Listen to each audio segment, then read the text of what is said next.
bisa merembet itu ya tergantung kasusnya juga. Iya.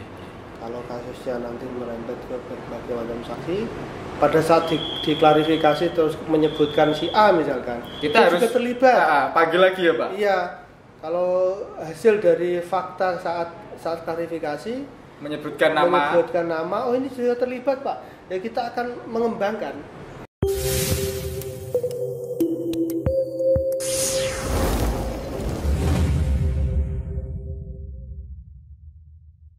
Assalamualaikum warahmatullahi wabarakatuh. Bertemu kembali di podcast penanganan pelanggaran Bawaslu Kabupaten Kudus atau yang dikenal dengan Peran Podcast. Kali ini kita kehadiran Bapak Kordif dari Divisi Hukum, Humas, Data dan Informasi. Selamat datang Pak Bahrudin. Selamat siang apa selamat sore? Siang. Selamat siang. Kalau di YouTube kan bisa dilihat di siang hari, sore hari, malam hari. Fleksibel ya. Fleksibel. Itu Pak Din. Gimana kabarnya hari ini? Alhamdulillah sehat walafiat Mas Rosid. Alhamdulillah. Mas Rosid Masih juga ya. Gih. Kalau tidak sehat tidak mungkin di sini. Ya mungkin kita juga sehat rohani, jasmani kan kayak gitu. Kalau sehat kita di sini. Kita di sini kalau sehat memberikan mungkin ini sedikit ada santainya, ada edukasinya, upaya untuk kita bersosialisasi melalui podcast ini. Podcast ya. Perlu diketahui podcast yang kita rilis di tahun 2022 ya Pak Din. Itu khusus terkait perbincangan penanganan pelanggaran. Kemarin kita sudah membahas terkait dengan sumber daripada penanganan pelanggaran atau dugaan pelanggaran. Yaitu ada laporan, terus kemudian ada temuan, bahkan ada informasi awal yang outputnya juga temuan. Seperti itu Pak Din. Itu sampai syarat apa saja, terus kemudian seperti apa yang harus dipenuhi sampai diregister. Kita kemarin sudah bahas ini dengan Pak Kodim, Pak Kasmian, dan juga Pak Ketua Pak Minang. Dari ini mungkin meneruskan dari obrolan-obrolan kemarin, kita juga sharing ilmu lah, tapi memang narasumbernya memang dari anggota dari Bawaslu Kabupaten Kota. Kita bahasnya di Bawaslu Kabupaten Kota Pak, penanganannya khususnya di situ saja Pak. Bisa jadi Mas Rosid nanti juga narasumber juga ya? Saya enggak Pak. Saya di sini hanya menghantarkan apa ya istilahnya dari masyarakat, mungkin pengetahuan ini kan kadang kalau di sosialisasi lebih umum, menjadi pengawas partisipatif seperti apa, menjadi pelapor ini seperti apa, tapi ini biar masyarakat tahu bagaimana sih proses-proses penanganan pelanggaran, mekanismenya ini seperti apa. Ya mungkin penandasan juga podcast yang kita lakukan ini khusus penanganan penindakan ya, penanganan pelanggaran ya. Bagi dengan istilah peran, apa itu peran? Penanganan pelanggaran Pak, singkatan Pak. Kita buat seperti itu. Kemudian bagian dari sosialisasi dan edukasi untuk masyarakat. Begitu ya, niatan kita begitu Pak. Di sisi lain juga ini bagian dari kehumasan Bawaslu. Di bidangnya jenengan. Jadi saya juga katut ini. Iya. Makanya jenengan saya libatkan di sini ya juga memang tidak terlepas dari sosialisasi lewat macam-macam platform. Iya. Gitu Pak. Ya menarik. Ketika sumber-sumber ini sudah kita ketahui, yaitu temuan ataupun laporan, sampai terjadinya register atau registrasi, dapat nomor register, ini nomornya seperti ini. Langkah daripada Bawaslu ini sendiri ini seperti apa Pak Din? Langkah penanganan pelanggarannya. Oke. Ya baik, saya tak menyapa sahabat Bawaslu. Monggo. Sahabat Bawaslu di mana berada dan Mas Rosid, kita ini jagong-jagong sekaligus juga sinau bareng, sekaligus juga edukasi untuk masyarakat, sosialisasi pada masyarakat kebetulan ini juga program terobosan di podcast Peran Podcast ini. Berapa hari yang lalu sudah dibahas tentang bagaimana proses pelanggaran di awal ya. Bagaimana apa temuan, laporan, nggak ada kajian awal, nggak di register ya. Di register. Nah ini mungkin tidak banyak publik yang paham atau tahu bagaimana mekanisme penanganan pelanggaran. Kalau tidak mengalami sendiri Pak. Iya. Kecuali kalau pelaku ya. Pelaku itu kan kok ada semacam ini lah. Iya. Ketika masyarakat pada umumnya ini pengen tahu, ini bagaimana kita share di. Apalagi yang khusus misalkan terkait dengan pelaporan, ini kan hak masyarakat juga untuk ketika melihat dugaan pelanggaran dia melaporkan ini review sebenarnya. Iya. Bisa melaporkan ke Bawaslu kan tentunya kalau tidak ada edukasi yang cukup pada masyarakat yang tidak tahu kan. Tidak tahu makanya, apa saja persyaratannya, hanya sekedar melapor ini kan tidak membantu nantinya malah podcast ini kan termasuk runtun Mas. Di yang kemarin perlu ditonton dan dilihat oleh publik kan. Bersambung begitu. Meskipun tidak episode kan. Bersambung. Menariknya begitu loh. Biar orang semakin tanda tanya kira-kira apa yang akan dibahas berikutnya begitu. Lagi ini sudah kajian yang kemarin dengan narasumber sebelumnya sampai proses ke register. Terus setelah diregister apa yang dilakukan Bawaslu? Kan begitu pertanyaannya. Ya, apa yang dilakukan Bawaslu? Ini yang langkah selanjutnya kita bahas. Terkait ini ya khusus karena ini penanganan di kabupaten kota ya, tentunya ketika dasar tadi temuan atau laporan sudah masuk ke register ya, Bawaslu akan melakukan langkah-langkah berikutnya sesuai dengan mekanisme yang diatur dalam peraturan perundang-undangan. Dalam ini juga di peraturan teknisnya yaitu peraturan Bawaslu. Oke, penanganan pelanggaran pemilu dan pileg tentu beda. Mekanismenya beda. Beda. Di peraturan Bawaslu berbeda. Kalau pemilihan itu yang digunakan Bawaslu 8 tahun 2020 yang terbaru itu ya, karena kemarin udah masa pandemi itu kan. Peraturannya mengkondisikan di masa-masa yang sesuai dengan kebutuhan saat itu, sehingga banyak yang direvisi Bawaslu yang lama. Penyesuaian. Termasuk juga hubungannya dengan teknis ini. Dari sisi regulasi lagi hubungannya dengan waktu misalkan. Kalau pemilu itu 7+7. Kalau pemilu 7 hari kan, ya. Nah, ini mungkin sudah diungkap dibahas di sebelum mungkin hanya tapi ini review dulu ya, kan. Nanti pengetahuan umum lah Pak. Iya. Nanti damanya ke register tuh bagaimana kan begitu. Setelah register itu masuk yang 7+7-nya itu ya Pak berarti. Gimana? Setelah register itu masuk yang tadi kan kalau pemilu itu 7+7 iya, ini kan register terus masuk 7+7. Waktu penyelesaiannya. Iya, waktu penyelesaian. Penanganannya. Kalau di pemilihan kan 3+2. 3 hari bisa diperpanjang 2 hari kan itu bisa diperpanjang. Lebih singkat pemilihan. Iya. Apalagi jamnya juga beda. Kalau pemilu kalau tidak salah pemilu itu menggunakan jam kerja, hari kerja. Bahasa hari kerja. Berarti yang ada jam kan, ada waktu yang libur. Kan? Jadi bisa lebih lama lagi kan daripada yang pemilihan tadi. Ya, kalau pemilihan kan penggunaan waktunya jam hari kalender full Sabtu Minggu bisa dilakukan proses penanganan. Nah ini kembali ke terkait register. Setelah diregister, ya komisioner akan melakukan pleno. Saya sudah pakem ini. Saat formal material kan terpenuhi. Akan pleno. Kira-kira nanti tahap berikutnya yaitu klarifikasi. Siapa saja akan diklarifikasi.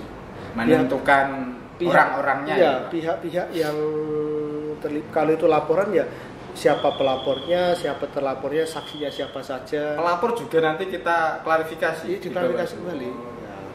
Kalau itu temuan ya siapa yang terlibat, yang diduga melakukan pelanggaran kan.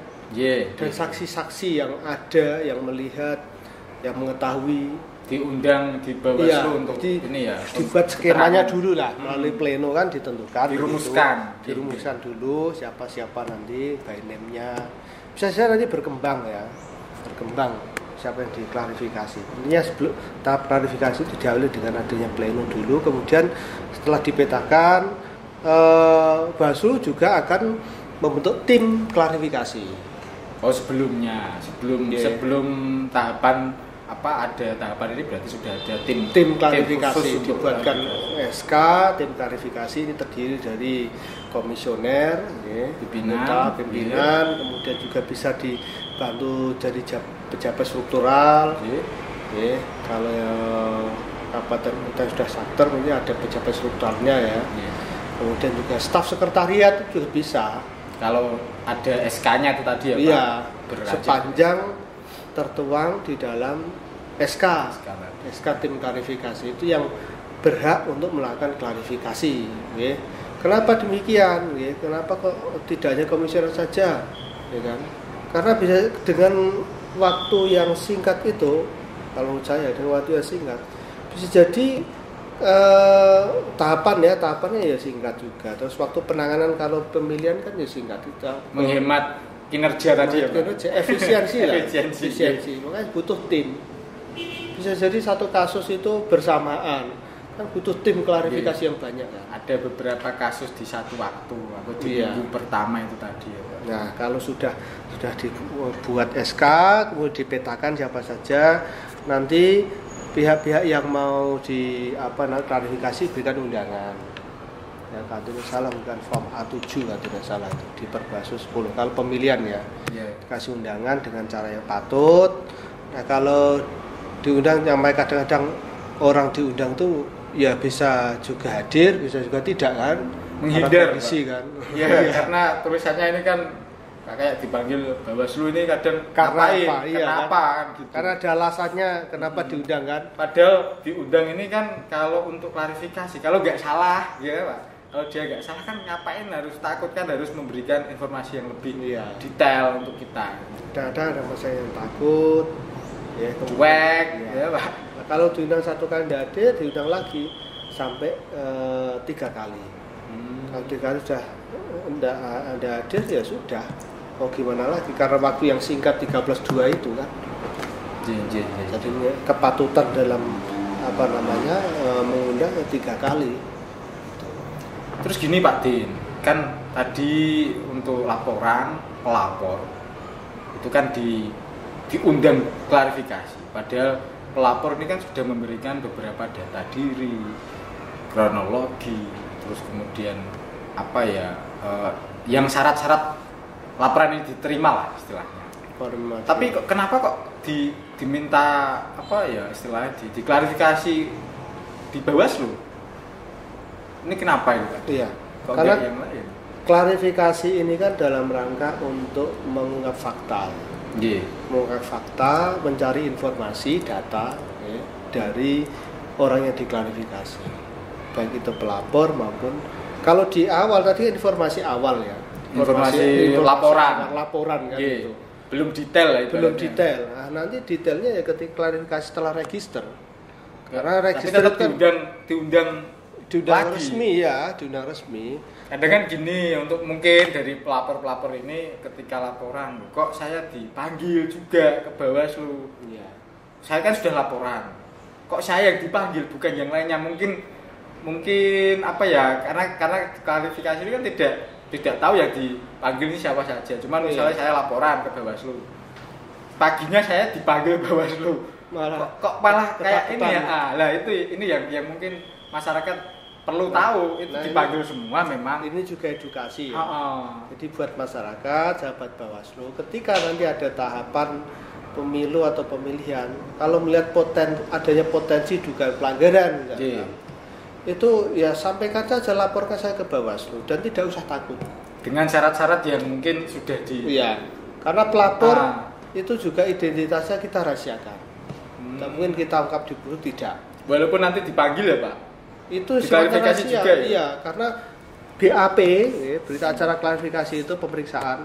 BAK berarti Pak. Istilahnya berita acara klarifikasi. Istilah di penyidikan, polisi kan BAP ya. Kita kan BAK. Form. Dan berita acara klarifikasi. Ya.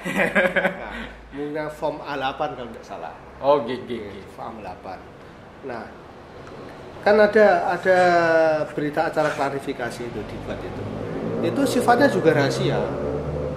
Tidak diinformasikan ke publik, tidak untuk umum. Jadi masyarakat tidak usah takut untuk melaporkan ke Bawaslu kalau ada dugaan pelanggaran ada kode etik atau tidak pidana pemilu atau pelanggaran administrasi. Tidak usah takut, laporkan saja kepada pengawas terdekat.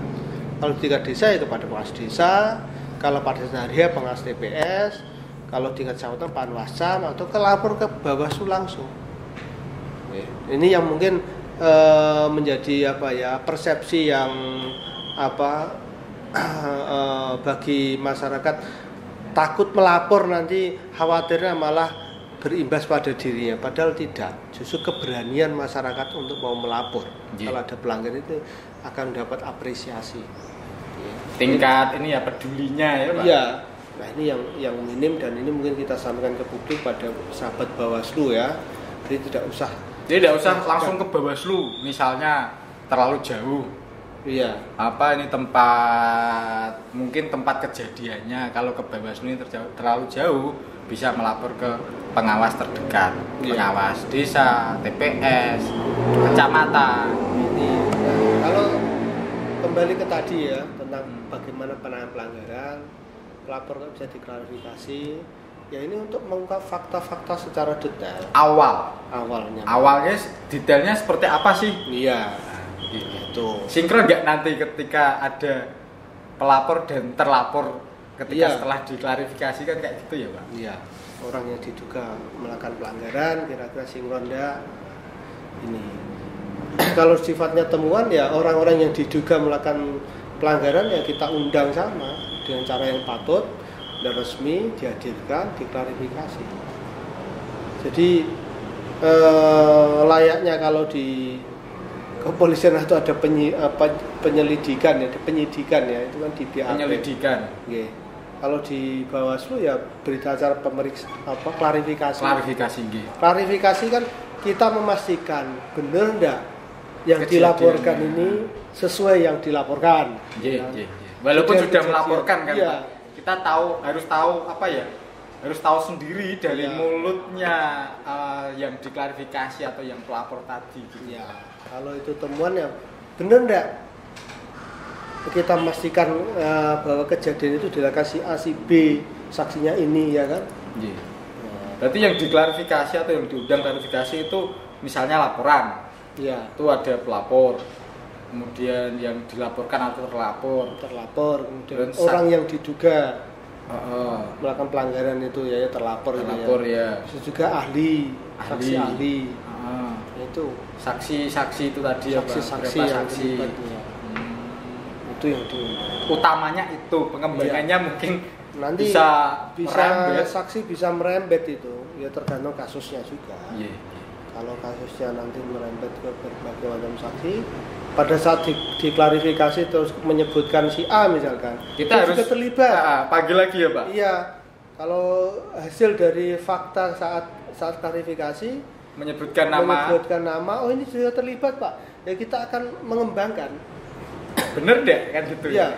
Karena kita undang lagi, undang orang tersebut diklarifikasi. Namanya klarifikasi kan menyanding.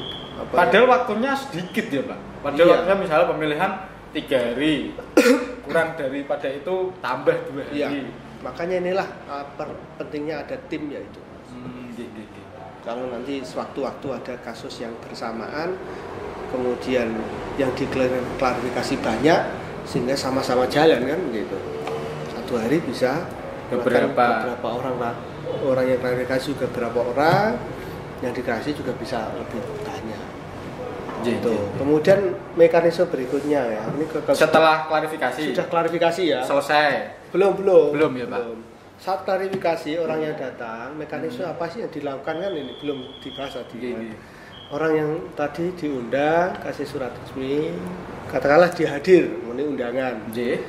Nah, orang yang diundang klarifikasi di ruang khusus klarifikasi, mereka disumpah. Disumpah ini dulu. Ya tahapan di proses satu klarifikasi tadi. Iya, disumpah dulu sebelum diambil keterangan lah dari yang bersangkutan. Disumpah sebagai agama masing-masing. Karena ini hubungannya dengan pertanggungjawaban moral, pertanggungjawaban hukum juga. Ini harus di bawah sumpah. Kemudian setelah itu ditanya seputar identitas. Meskipun dia bawa identitas kita pastikan. Karena apa yang ditanyakan itu kan nanti diketik, ya kan? Diketik, ditulis kan? Iya. Nanti diberi dan ditandatangani kan begitu. Nah, ditanya satu persatu yang kita harapkan. Nanti setelah itu di print out, dipastikan pada yang bersangkutan benar enggak ini yang diucapkan tadi. Kalau ada perubahan mungkin. Kalau ada perubahan nanti dirubah. Nah itu ditandatangani. Ya idealnya begitu saat klarifikasi. Intinya dia benar-benar memberikan informasi yang memang informasi tadi juga diketahui olehnya sendiri kan gitu. Iya. Karena bentuknya kan outputnya tulisan ya Pak. Iya. Dan tidak apa-apa ini tak kasih informasi ke Bawaslu, cuman kan identitas dari siapa sih ini yang ngasih informasi kan masih tetap kita nggak dipublikasikan ini dari siapa, dari mana, seperti itu ya Pak. Karena hubungannya dengan keterangan seseorang itu berdampak hukum juga. Kalau dia bohong ya bisa kena dampak atas kebohongannya. Makanya ada tanda tangan itu sebagai tanggung jawab moral bahwa dia menyatakan dengan sebenarnya apa yang dia sampaikan, apa yang dia terangkan, informasikan. Itu setelah ini berarti mekanisme diklarifikasi itu ya Pak selesai ya, maksudnya sebelumnya disumpah terus memberikan keterangan dan sebagainya ya. Setelah proses klarifikasi selesai mulai dari awal sampai akhir, itu tahapan selanjutnya di proses penanganan pelanggaran itu seperti apa Pak?